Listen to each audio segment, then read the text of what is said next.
Let's get the opinion from a red-yellow guy on what he would do with this stinky blue crap.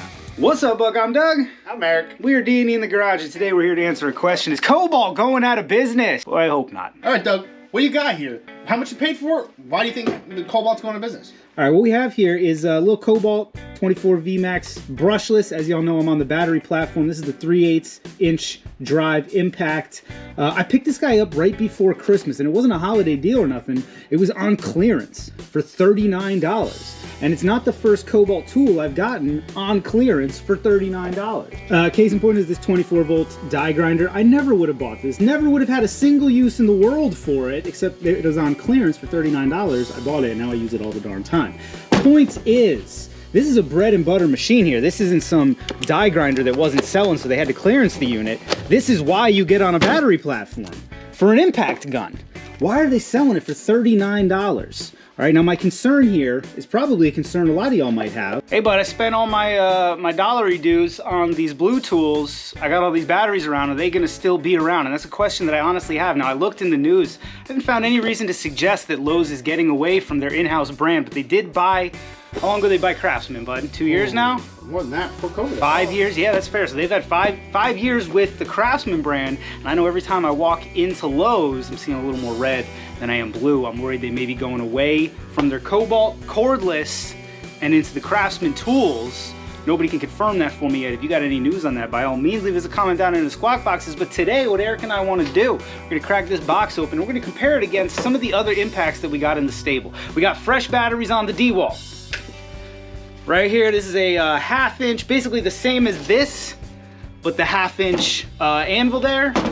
This is the guy I've been using forever, basically the drywaller's, you know, 1/4 inch impact that you go and you get a Harbor Freight one of these guys and plug her in. We'll see how it does against that guy. And then Eric is not a hack. He does actual mechanic stuff here. So he's got the big boys, the fuel jams. These are both 1/4 inchers. No, that's 3/8. No, both 3/8. That's 3/8. The tool is so beefy, it made a friggin' anvil look smaller. Both fuel. Let's just see how they do. What I want to do is put a bunch of lug nuts on with these, see if little guy can take it off, and then we'll do the vice versa. Alrighty, friends, right out of the box, she's a good looking unit, basically identical to the 1/4 inch drywaller unit. Let's just see if fresh out of the box, can she pull some lug nuts off this Scoobaroo? I have no idea who put these lug nuts on. They probably put them on with an Ooga Dooga machine.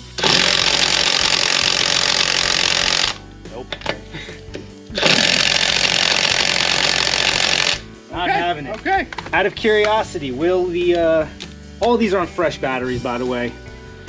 Just pulled them off the chargers. Let's see. Will this guy do it? Definitely not. Hard no. Eric's D-wall. Go ahead, D-wall. I would hope it does it. It is a 1/2 incher, so it's right. It's going. There you go. All right. Now, can the Kobalt pull off what the 1/2 inch D-wall has done? I'm assuming probably not. I didn't come along. Oh man. Okay. Okay. Give me. All right. Go ahead. Put your fuel on there. All right. Let's see. This is a little baby guy. Only powered by an M12 battery.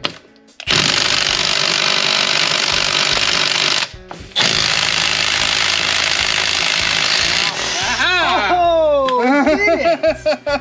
All right. So here's what we're gonna do. We're gonna disqualify the 1/2 inch D-wall for being a cannon in a pistol fight.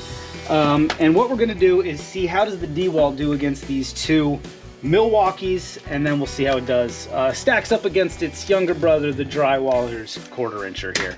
So first and foremost, the reigning champ that isn't 1/2 inch, the Milwaukee Fuel straight ratchet. Put this on. It was very awkward. Yeah. You can just hear the hammer hitting on that so much faster. I know, that is a crazy unit. We might have to do a video on that one day. Let's see, will she pull it off? Oh, she got her. That's impressive. I am impressed. I'm not gonna lie to you, I am impressed there. That it's able to match up with the M12. Now that one hits faster. I wonder if this little guy hits any harder. Here you go, my friend. Why don't you crank that bad boy down?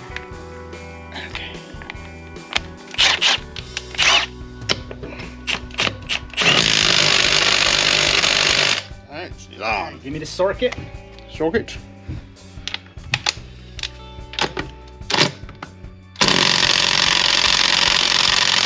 Oh, no love. So, the stick ratchet, much faster speed. The M12 is the guy though. All right, so let's see real quick. Can't imagine it's going to. Let's see if the drywaller's 1/4 inch is gonna pull that bad boy off. Now this thing's at a disadvantage because anytime you're using extensions on an impact, you're drastically decreasing the efficacy because you lose essentially the force of the impact in the slack in the attachments there. Real quick, the Kobalt here stands up pretty comparable in between these two Milwaukee units in the lug nut test, which is the most rudimentary of all tests, but hey, I think it gives us a good idea of where this guy is playing as far as performance, initial performance right out of the box. Only been used once and never been dropped a single time on a full battery with the settings maxed out. What you can't tell, the tail of the tape that you can't tell from that lug nut test is how does the tool feel in the hand and how do you feel it's gonna hold up? Eric, what's the first thing you noticed? You're looking at your M12 jams there and then you're staring at my new 24 VMAX here. What's the first thing you notice? I got a metal tip over here. Yeah, if I do that one more time, it's gonna break it. So it's like a composite. It's probably PA6 glass reinforced something. But the long and the short of it is I could literally take this and use it to beat a stubborn suspension bolt into place. Everything on here is plastic. If you look at my drill or some of the other tools that I use, the overmolding's starting to peel back. And long and the short of it is this is a consumer tool, maybe even a prosumer tool if I would be allowed to flatter myself as such for the moment. But that's where it ends, right? If you own a shop, and that's, hold up, because I put out about 5 Kobalt Cordless videos now. If you want to see some more, I'll leave links where links go. And people always go down, I work in a shop every single day, I use Kobalt. I'm a general contractor, every single day I use Kobalt for X. I hear from guys, every week I get a comment, some professional, you know, in the trenches who's using Kobalt, but they're not designed specifically that way. I mean, I use them probably at a higher level than most homeowner consumers would, you know, stopping just short of daily use. And they've lasted me so far pretty good. I mean, you've seen my tools. What do you think of them? Let's get the opinion from a red-yellow guy on what he would do with this stinky blue crap. For the price, I don't think you can beat it, to be honest. So you paid $39 for this. I'm holding in my hand probably $500 for the tools. But it does fall in between, I would say, a Ryobi and a DeWalt.